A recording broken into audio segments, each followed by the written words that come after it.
سلام به دوستان خوبم، به کانال یوتیوب من خیلی خوش اومدین. امروز میخوام براتون یه دسر فوق‌العاده راحت و خوشمزه کشور ترکیه رو درست بکنم. برای درست کردنش به موادی که اینجا در تصویر میبینید شما احتیاج دارید. یه بسته بیسکویت لیدی فینگر، یه بسته خامه قنادی که اینجا بهش میگن کرم شانتی، همون خامه قنادی خودمون، 1.5 لیتر شیر، 1 لیوان آرد، 1 لیوان، حالا یه مقدار چون ما کم شیرین تر دوست داریم یه مقدار کمتر شکر، 2 عدد زرده تخم مرغ، نصف پیمونه یعنی همین نصف لیوانای دست فرانسوی نشاسته ذرت، با آرد ذرت اشتباه نگیرید، نشاسته ذرت، یه بسته وانیل و یک بسته شکلات، یعنی سس شکلاتی حالا آماده است، یعنی حالت نیمه آماده. برای درست کردنش در ابتدا مواد خشکمون مثل آرد گندم، شکر و نشاسته ذرتی که داریم داخل قابلمه میریزیم، به علاوه 2 عدد زرده تخم مرغی که داشتیم. اینا رو کمی با هم مخلوط میکنیم و بعد 1 لیتر شیری که داشتیم رو به این مواد خشک ما اضافه میکنیم. شیر ترجیحاً سرد باشه که موادمون حالت گلوله به خودش نگیره. الان گاز خاموشه، نباید گاز روشن باشه. ابتدا اینا رو کامل با هم مخلوط میکنیم. زمانی که آرد نشسته از حالت گلوله‌ای در اومد و یک نواخت شد موادمون، زیر گاز رو روشن میکنیم.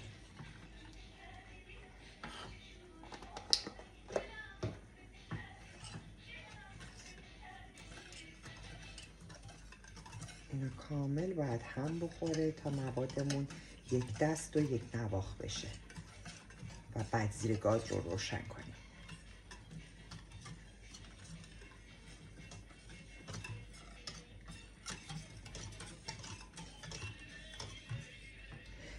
الان دیگه مواد ما با شیر کاملا مخلوط شد و آرد از حالت گلوله‌ای کاملا در اومد. تو این زمان شما زیر قابلمه رو دیگه روشن میکنید با حرارت ملایم و دائما باید بالای سرش باشیم و این رو هم بزنیم تا به اون قوامی که مورد نظرمون هست برسه.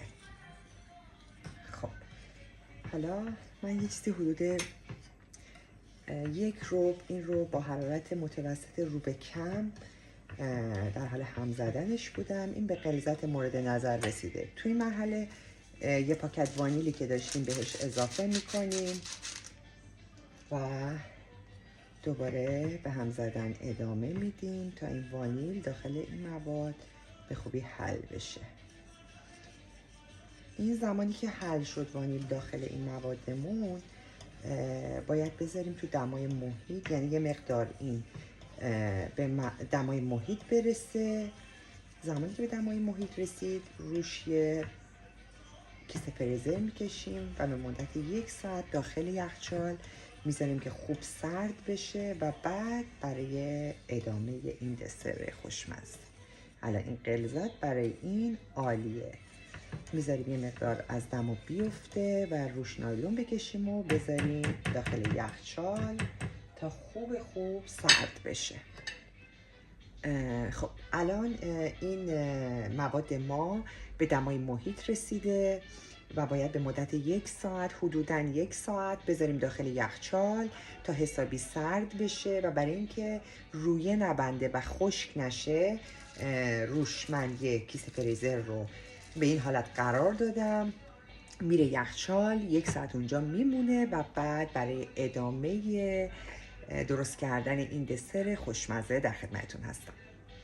خب الان دیگه مواد ما کاملا خنک شده و باید بهش این کرم شانتی یا همون خام قنادیمون رو اضافه بکنیم. این 75 گرمه.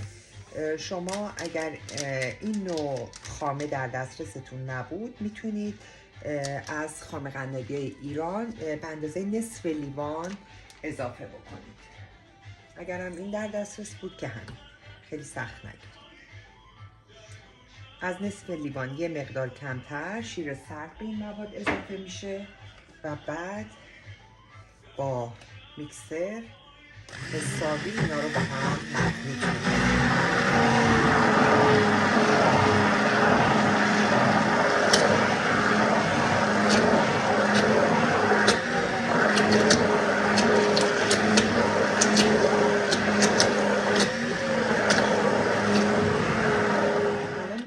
موادمون به اون قوام مورد نظرمون رسیده و دیگه به میکس کردنش ادامه نمیدیم. حالا میریم برای ادامه کار. حالا برای آماده کردن این دسر به اندازه 2/4 لیوان فرانسوی شیر سرد داریم که داخل این کاسه من ریختم. بیسکویت های فینگر فود رو داخل این به فاصله چند ثانیه میذاریم، در میاریم و بعد داخل ظرف میچینیم به این صورت.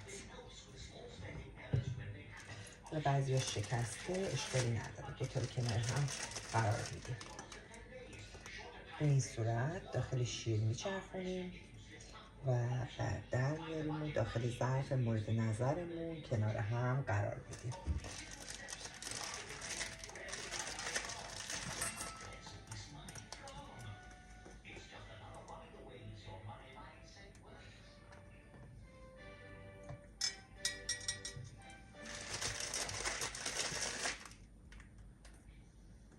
سرزم دستام هم تمیزه. اینا رو به این صورت مرتب قرار بدیم.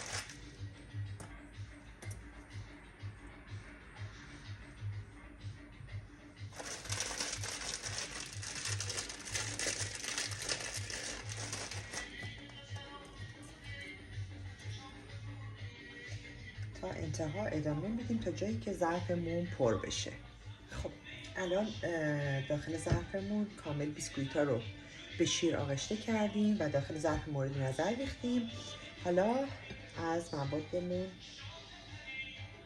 به این صورت روی بیسکویت ها میریزیم.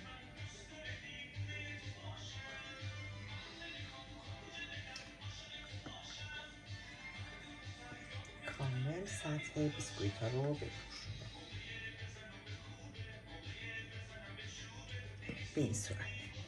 حالا میریم برای آماده کردن سس شکلات روی این دسر خوشمزه. سس شکلات نیمه آماده دسترسی داشتیم که از اینا اگر نبود میتونید شکلات با هر درصد از تلخی که دوست دارین رو بگیرید، به روش بنماری رقیقش بکنید و یه مقدار خامه صبحونه بهش اضافه بکنید و بعد برای روی این دسر ازش استفاده کنید. اگه این بود که چه بهتر، و اگر نبود به اون روشی که گفتم میتونید این سس شکلات رو آماده بکنید. حالا حدود 1 تا 2 لیوان شیر بهش اضافه میکنیم. اینم به همون صورت اول قبل از اینکه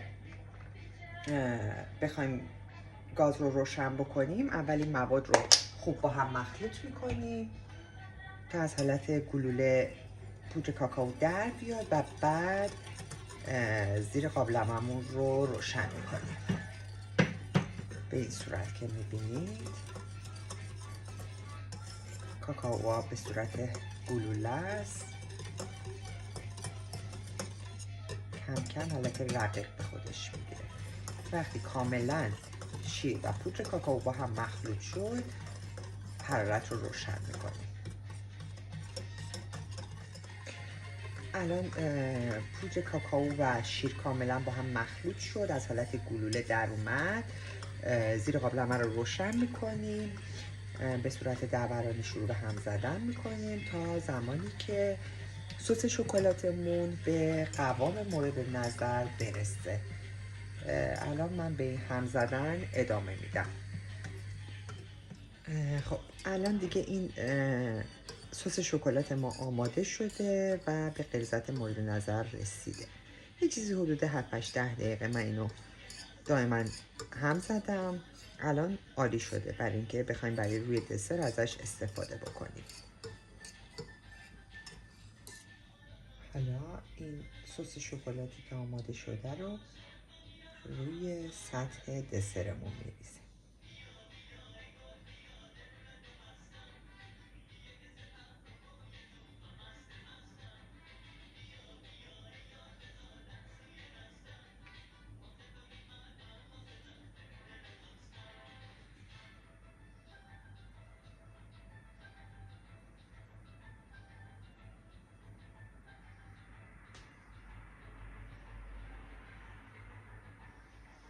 یه جوری که تمام روی سطح موادمون رو بگیره.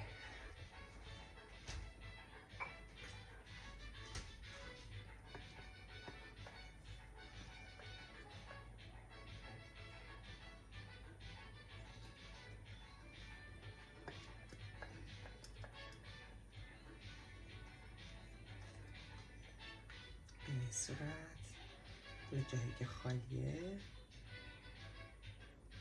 پرش میکنیم که سطح دسرمون به صورت یک نواخت شکلاتی بشه.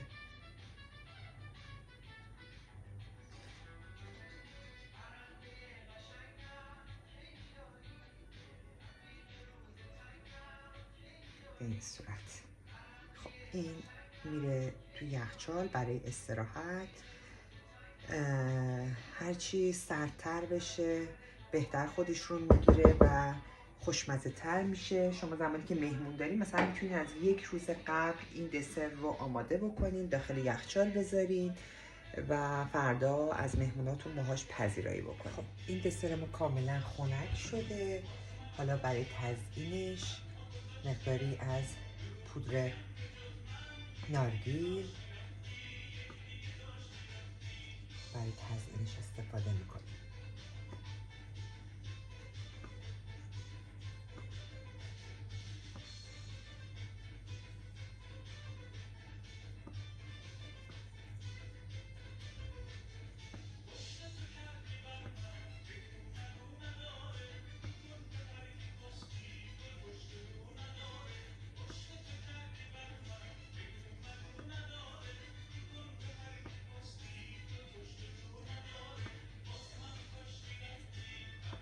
من از توت فرنگی برای تزیینش استفاده میکنم. شما از هر نوع میوه‌ای که دوست دارین یا میوه های فصل مثل کیوی، موز، پرتقال، انار یا هر میوه‌ای که دوست داری، آناناس استفاده بکنید. به این صورت اینجوری دسر خوشگل تری داریم.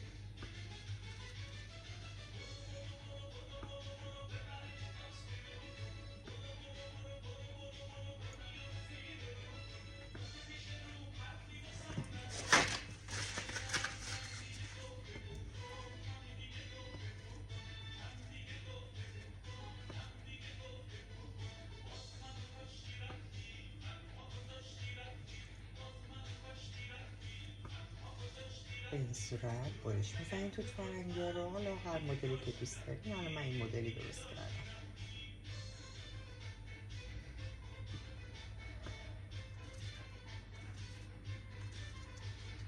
برش عمودی روی توت فرنگی و بعد بازش میکنید. به این صورت میذاریم روی این دسر خوشگل.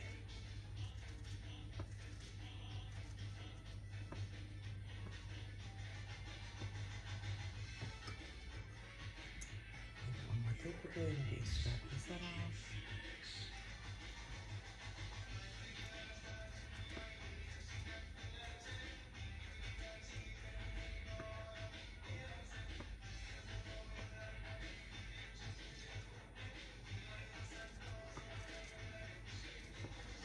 این صورت دسر ما آماده است.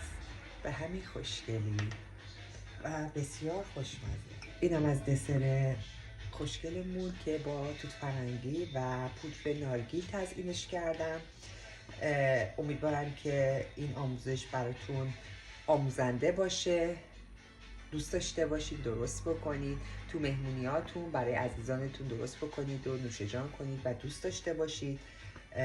اگر از ویدیوی من خوشتون اومده لطفاً ویدیوی من رو لایک کنید، برای دوستاتون بفرستین و سابسکرایب کنید.